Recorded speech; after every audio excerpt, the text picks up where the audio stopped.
कि शिक्षा, भारत की शिक्षा ये $1 ट्रिलियन बिजनेस है। सुविधाओं में प्रगति है, ज्ञानी व्यक्ति बहुत है, लेकिन वो ज्ञान मिलता नहीं, वो सुविधा मिलती नहीं, ऐसी स्थिति है।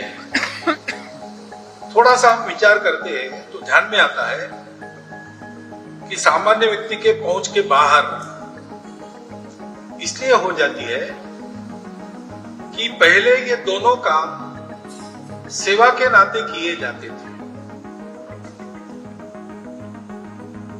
आज इसको भी कमर्शियल बना दिया गया है। मनुष्य की सोच ने ऐसा बनाया है। શિક્ષણ અને આરોગ્ય આ બંને એવી સેવાઓ છે કે જેના માટે લોકોએ હજારો રૂપિયા ખર્ચવા પડે છે। એવી સેવાઓ છે કે જેના માટે પૈસા ન ખર્ચવા હોય તો પણ એમને ખર્ચવા એટલે પડે છે કારણ કે સરકારીની વાત કરીએ તો એટલી સુવિધાઓ ઘણી જગ્યાએ નથી મળી રહેતી। સામાન્ય માણસ જ્યારે હોસ્પિટલમાં પગ મૂકે છે કે પછી બાળકનું એડમિશન લેવા માટે જાય છે ત્યારે એને સૌથી પહેલો વિચાર એ આવે છે કે આપણા ખીચામાં પહેલાં પૈસા હોવા જોઈએ તો આપણે આનો ઉપયોગ કરી શકીએ, બાકી ન કરી શકીએ। એટલે શિક્ષણ અને આરોગ્ય આ બંને એવી વસ્તુ છે જેને સેવામાં ગણવી જોઈએ, પરંતુ એ હવે ધંધો બની ગઈ છે અને આના ઉપર બહુ જ બધી ડિબેટો થઈ ગઈ છે। શિક્ષણ અને આરોગ્યની વ્યવસ્થા પર ખૂબ બધી વાત થઈ ગઈ છે, પણ આની ચર્ચા અને આની વાત ફરી એકવાર એટલે કરી રહ્યા છીએ કારણ કે આરએસએસના વડા મોહન ભાગવત ઇન્દોરમાં જ્યારે બોલી રહ્યા હતા, ભાષણ આપી રહ્યા હતા, ત્યારે એમને ઉદાહરણ સાથે એવું કહ્યું કે શિક્ષણ અને વ્યવસ્થા અત્યારે જે છે સાથે જ આરોગ્યની જે વ્યવસ્થા છે એ બંને વ્યવસ્થાઓ ધંધો બની ગઈ છે, સામાન્ય માણસ માટે એ ખૂબ દૂર થઈ ગઈ છે। એટલે કોઈ પણ સામાન્ય માણસ બીમાર થાય છે તો એ પહેલાં પોતાનું ખીચું અને પાકીટ જોવે છે કે હોસ્પિટલમાં જઈ શકશે કે કેમ। જ્યારે એને બાળકનું એડમિશન લેવા માટે જવું હોય છે તો એને જોવું પડે છે કે અહીંયા એડમિશન લઈ શકશે કે કેમ। બંને સેવાના ભાવમાં હોવું જોઈતું હતું, બંને સામાન્યથી સામાન્ય માણસ સુધી પહોંચતી એવી વ્યવસ્થા હોવી જોઈતી હતી, પણ એ અત્યારે નથી પહોંચી રહી। એમાં ખૂબ મોટો ધંધો આવી ગયો છે, બિઝનેસ આવી ગયો છે અને એટલે જ કોઈ પણ માણસ જે મિડલ ક્લાસ છે કે પછી અપર મિડલ ક્લાસ છે એને વિચારવું પડે છે કે આ બંને જગ્યાએ જતાં પહેલાં 100 વાર એ વિચારે છે કે આપણી પાસે પૈસા છે કે કેમ।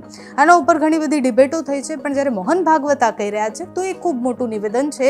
એમને સ્પષ્ટ શબ્દોમાં એવું કહ્યું, ઉદાહરણ સાથે કહ્યું કે કોઈને ડૉક્ટર બનાવવા છે બાળકને, પણ એ ડૉક્ટર બનાવવા માટે એને કેટલો ખર્ચો લાગે છે, એ ડૉક્ટર બન્યા પછી પણ એ કેવી રીતના કામ કરે છે, એ પણ બીજા પાસેથી એટલા જ પૈસા લે છે। એટલે ઉદાહરણ સાથે અને સાથે જ અત્યારે જમાતની જે વ્યવસ્થા છે એ વ્યવસ્થા જોતાં એમણે કહ્યું કે આ બંને સેવાઓને અત્યારે ધંધો બનાવી દેવામાં આવ્યા છે અને એ ધંધા પર જ્યારે વાત કરી રહ્યા છે અને એ જાહેર મંચ ઇન્દોરના મંચથી વાત કરી રહ્યા છે એ ખૂબ મોટી વાત છે। તો આરએસએસના વડા મોહન ભાગવતે શિક્ષણ અને આરોગ્ય બંનેને સેન્ટરમાં લઈ અને એ ભાષણ દરમિયાન શું કહ્યું તે સાંભળો। स्वास्थ्य और शिक्षा ये दो विषय ऐसे हैं आज के समय में ये बहुत बड़ी आवश्यकता बन गई है समाज की, सारी दुनिया में, क्योंकि ज्ञान का युग कहते हैं तो शिक्षा आवश्यक है और ज्ञान प्राप्त करना है तो साधन तो उसका शरीर ही है। स्वस्थ शरीर सब कुछ कर सकता है, अस्वस्थ शरीर कुछ भी नहीं कर सकता, केवल इच्छा कर सकता है। इसलिए स्वास्थ्य भी आवश्यक है। तो हम देखते हैं कि इसके लिए आदमी अपना घर बेच देगा लेकिन अच्छी शिक्षा में अपने लड़कों को भेजेगा, अपना घर बेच देगा लेकिन अच्छी जगह अपनी चिकित्सा हो इसका प्रबंध करेगा। और सबसे अधिक आवश्यकता सबको प्रतीत होती है स्वास्थ्य के लिए, शिक्षा के लिए। लेकिन दुर्भाग्य ऐसा है कि ये दोनों बातें आज सामान्य व्यक्ति के पहुंच से बाहर और उसके आर्थिक सामर्थ्य के पहुंच के बाहर, यानी सहज सुलभ नहीं रही और सस्ती भी नहीं रही।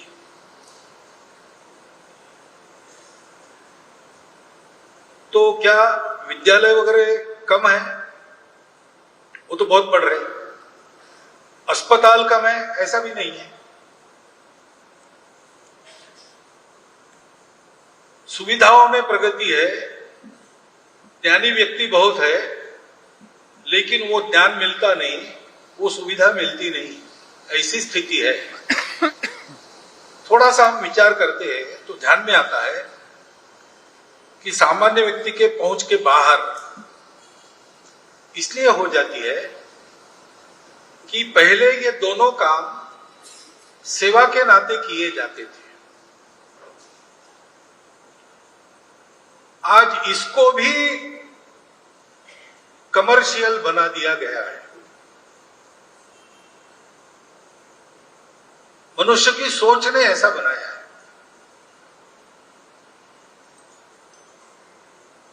तो एक बार मैंने एक मंत्री जी का विधान सुना कुछ वर्ष पहले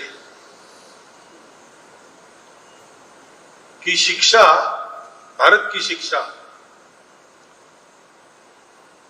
ये $1 ट्रिलियन बिजनेस है। अब बिजनेस ये तो सामान्य व्यक्ति के पहुंच के बाहर की बात है, उसको पूंजी लगती है, जिनके पास है वही करेंगे।